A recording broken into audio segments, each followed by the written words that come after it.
তো নববর্ষের আনন্দ, বছর ঘুরে নববর্ষ আমাদের দোরগোড়ায়। মায়ের সাথে চৈত্র সেলে ঘুরতে যাওয়া, কেনাকাটি করার, নতুন জামার সুগন্ধ। চৈত্র সেলে আবার স্ট্রিট শপিং করার সবকিছুরই প্রায় তোড়জোড় শুরু হয়ে গেছে। সকালবেলা মন্দিরে পুজো দিয়ে এসে দেখলাম আর এক বাবা দাঁড়িয়ে আছে আমাদের বাড়ির গেটের সামনে। তাকে পুজো দিয়ে তারপরে চলে গেলাম মায়ের সাথে চৈত্র সেলে শপিং করতে। হ্যালো গাইস, আমি রিয়া, তোমাদের সবাইকে আমার নিউ ব্লগে ওয়েলকাম করছি।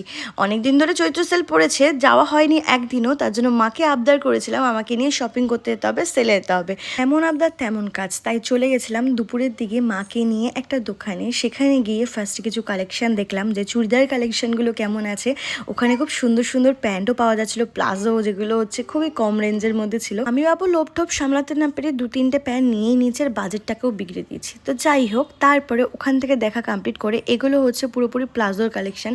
দেখতে পাচ্ছ কি সুন্দর। যতই দোকান থেকে কেনাকাটা করি, মন তো পড়ে থাকে সেই দোকানে যেই সাদা সুতির ফ্রকগুলো পাওয়া যেত না ছোটোবেলায়, সেগুলোর দিকে। আমি রাস্তায় গেলে এখনো পর্যন্ত ওগুলোর দিকে তাকিয়ে থাকি, বাট বয়স হয়ে গেছে, পরা আর যাবে। যাই হোক গাইস, প্রথম ধাপে হলো আমার জামা কাপড় কেনা কমপ্লিট। এবার যাবো বাবার জামা কাপড় কিনতে। এবার বাবার হচ্ছে কালারের খুব প্রবলেম, মানে যেমন তেমন পছন্দ হয় না, তাই ওটাকে স্কিপ করে চলে গেলাম ভাইয়ের জামা কাপড় দেখতে।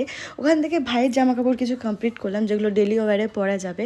তারপর মা ওখানে জামা কাপড় দেখতে ব্যস্ত, আর আমি এখানে হাওয়া খাচ্ছি, কারণ আমার এত গরম লাগছে। আর বাইরে বেরিয়ে মায়ের টাকা ধ্বংস না করে খাবো না, এটা হতেই পারে। নিজে কিনে খাওয়া আর কোনো জিনিস পছন্দ হলে মা আবার হাত পা ধরে ঝুলে পড়ে যেই আবদারটা করে আমরা বায়নাটা করে সেই জিনিসটা পাই, সেই জিনিসটা পাওয়ার মজাটাই আলাদা। ওটা আবদার করা না গাইস, ওটা মায়ের কাছে ঘ্যানঘ্যানানি। এত পরিমাণে ঘ্যানঘ্যান করে একটা খাবার খাই আমি, আমার মা লাস্টে দিতে বাধ্য হয়ে যায়। তো যাই হোক গাইস, তারপর চলে গেছিলাম স্ট্রিট শপিং করতে। আর এই যে শর্ট কুর্তিগুলো এত পরিমাণে ট্রেন্ডিংয়ে চলছে, তাই ভাবলাম তোমাদের সাথে একটু শেয়ার করে দিই।